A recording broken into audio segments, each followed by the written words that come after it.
The shift in focus to peer and near-peer competition has changed the narrative for the defense landscape in the United States, especially in space and aerospace.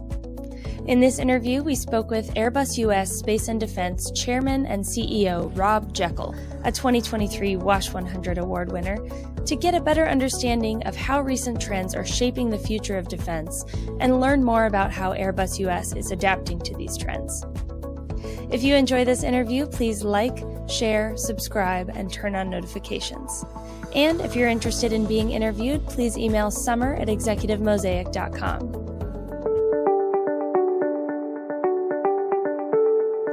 Hello, and welcome to Executive Mosaic's video interview series. I'm Summer Myatt, and here to speak with me today is Rob Geckle, Chairman and CEO of Airbus US Space and Defense. Rob, thank you so much for joining us today. Summer, thanks for having me. It's great to be with you. So Rob, tell me a little bit about Airbus US Space and Defense and how it fits into the broader defense contracting landscape in the United States. Yeah, it's a great question, Summer. And Airbus US Space and Defense has been a pillar of the defense industrial base for nearly 50 years. But when I see the trends right now in the defense contracting landscape, I think we're uniquely positioned to add value and have a value proposition to the Department of Defense. And those trends specifically would be a shift, a rapid thrust to peer and near-peer warfare and deterrence, data-centric warfare. So you'll hear expressions like JADC2, which is Joint All-Domain Command and Control, the concept of moving massive amounts of data, synthesizing that data across multiple domains and across multiple domains within the Department of Defense is a huge priority for the DoD. Trying to incentivize commercial companies and allied partners to bring their technologies to the problem statements of the Department of Defense is another major thrust, and along with allied integrated defense and interoperability. And within those themes, I see Airbus US well positioned to add value. So as I mentioned, we've been delivering air power and supporting air missions for decades to the Department of Defense, particularly fixed-wing multi-mission aircraft and rotorcraft. And in this new environment, this new landscape, as you mentioned, we're now able to bring additional technologies given our portfolio of technology development. So specifically small sats, which we're building in our facility located in Merritt Island, Florida. Laser comms and space equipment. And in addition, I'm constantly looking to cultivate additional technologies that I can Americanize, industrialize, and improve and adapt here in the United States.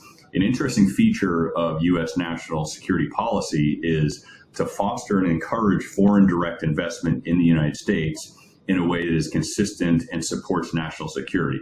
Folks will often ask me, well, Rob, how can a company like Airbus, which is a European company known for commercial technology and aircraft, how can you be a defense contractor?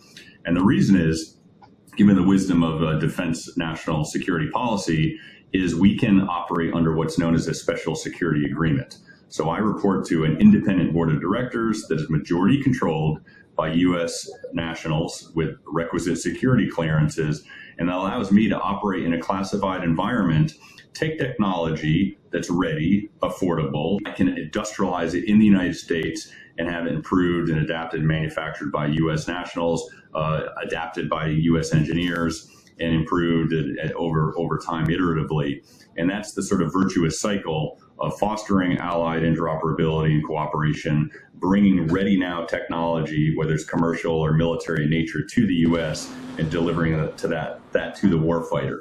And so when I look at the trends of the landscape, we can add value along a number of those axes, whether it's platforms, aircraft, whether it's space or space systems. And another trend is really space being a warfighting domain, a contested environment. And we have a number of technologies that ring that bell, and taking commercial technology also into the fight. Rob, you mentioned platforms, and I know Airbus US is well known for its platforms. What can you tell me about your work to support military branches with these platforms, and where do you see potential growth in that area? Yeah, thanks, Summer. We're really proud of what we've been able to do on the air power platform to date. So notably, multi-mission fixed-wing transport aircraft, which we support out of Mobile, Alabama, and military rotorcraft, where we support out of Mississippi and Grand Prairie, Texas. And I see some real strong demand signals in both of those areas, particularly in the U.S. and foreign military sales. Sticking with the fixed wing side, we're expanding our hangar space in Mobile, Alabama, because of the number of aircraft that we're supporting, both in the U.S., the DoD, and internationally. And on the helicopter side, we're seeing some real demand signals, both at the Army National Guard for Lakota, including other agencies and branches, even foreign military sales. Other platforms that we're very proud of and that we're introducing as new platforms, the Zephyr stratospheric platform, which will fly at 60,000 feet. And we're flying that for various agencies again this summer.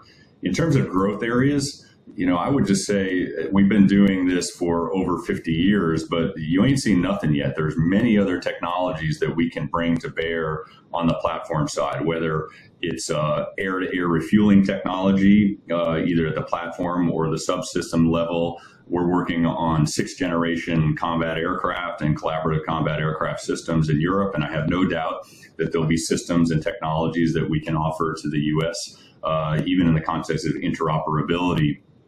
And so I see additional growth areas. In terms of the platforms where we are already industrialized in the U.S., like I mentioned, we're going to be selling more and more 295s. That's a very versatile aircraft. Can work in any number of environments, hot weather, cold weather, rugged runways. Same thing with the Lakota. It's a multi-mission. It can be used for medevac, troop transport. You can weaponize it and put different pieces of equipment on it, different SIGINT and communications packages. And where I really am excited when I see the problem statement from the customer about how to foster JADC2 and multi-domain warfare, another growth area in platforms is how do you put on the right comms package that allows them to be nodes in that environment. So a good example is our Proteus modem, where we've developed this technology that we can install on our helicopters, and it will actually pulse high sat comm communications timed to go through the rotor blades and tie into satellite communications, which is really cool because we also build the satellites and some of the laser communication terminals that will be relevant to those communication systems. So additional technologies that we're developing, additional growth, more aftermarket, and other technologies that will make these platforms even more relevant to peer, near-port, peer warfighting, and multi-domain data-centric challenges. And I would say that the organization is becoming even more adept at missionizing commercial off-the-shelf technology. We've had a great deal of success in our commercial business selling a helicopter called the H-125, and we're going to be missionizing that with our partner MAG Aerospace to weaponize it, primarily for the export market. But it shows us moving up the food chain in terms of taking commercial technology that is ready now, it's affordable, it's very successful, and integrating it into the defense industrial base to support our allied partners. Rob, staying on the topic of satellites, when we last spoke with you, you highlighted commercial space technologies and assets as critical to DoD missions in space. As the Space Development Agency's proliferated satellite mesh effort gets underway, what is Airbus US doing as part of this effort, and what are your thoughts on the growing role of industry in space at this important moment in time? Yeah, Summer, it's a great question, and it's really an interesting landscape in terms of space. Whether we like it or not, space is now a warfighting domain. It's a contested environment. It's a congested environment.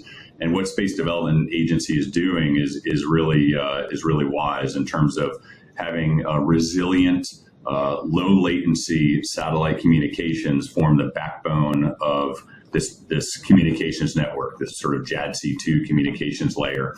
And we're really proud that we're able to take a lot of commercial technology that we've developed for commercial constellations and adapt that and improve it in our factory in Meriden, Florida for SDA via Northrop Grumman. And we continue to see a lot of growth demand signals based on our Aero 450 satellite bus. It's modular, it can be used for many different missions, and is compatible with many different payloads. So we really think that we're in this sweet spot there and answering the demand from the Department of Defense, which is how can we have rapid innovation adoption? How can we have high-speed manufacturing of satellites that can be replenished quickly if need be. And it's going to be a growth area for us, and we're really looking to expand. In fact, we're expanding our factory right now in Marathon, Florida, and look to be manufacturing additional space-related and space equipment technologies and optronics and laser comms. As you mentioned earlier, I know Airbus US is working to industrialize and Americanize discriminating technologies like optical communication terminals, or OCTs. Can you explain the significance of OCTs in broader DoD efforts like JADC2, and what role do you think Airbus technologies will play in advancing these efforts? Yeah, it's an interesting question. Now, I grew up as a platform person, helicopters, aircraft, fixed-wing transport aircraft. But what I'm finding is it's the communications network that is equally as important to the platforms. And laser comms is a really interesting piece to the puzzle, because the optronics or laser comms allow you to transmit a high amount of data very quickly in a way that's very difficult to jam. So it's very useful in a contested environment. And when you're talking about low Earth orbit, inter-satellite connections, laser communications is going to be critical. And we feel very comfortable that we have a discriminating technology with our TASAT brands of optronics and optical communication terminals. And we're going to be building those, as I mentioned, in Florida. So if you want something that's going to be able to synthesize and transmit a lot of data quickly in sensor to shooter type latency between satellites, you have got to get laser communication terminals as part of that solution. And we're really proud that we're stepping to that problem statement. So while on the topic of next generation technologies, tell me more about Zephyr and how its platform fits into discussions about near space capabilities and communications. Yeah, Zephyr is really a unique one-of-a-kind technology. So this is a stratospheric near-space pseudo-satellite. Really, it fits between space and airborne platforms, and fits in the sweet spot of the things that Airbus is really good at. It's a platform, it's solar-powered, it flew last year over 60 days, breaking records. It's flown over 70,000 feet. And it can be a really important node in terms of operationalizing near space. So it's unmanned. It can hover and be maneuverable in a way that balloons cannot. It can be matched with a number of different payloads. And we see the operationalization potential of this platform to be huge, particularly in terms of near-peer warfare and Asia-Pacific domains. And we're looking to fly again this year and break more records, and very hopeful and optimistic that we can deliver that capability to the warfighter. Well, Rob, thank you so much for your time today and for all the work you do at Airbus US. Thank you.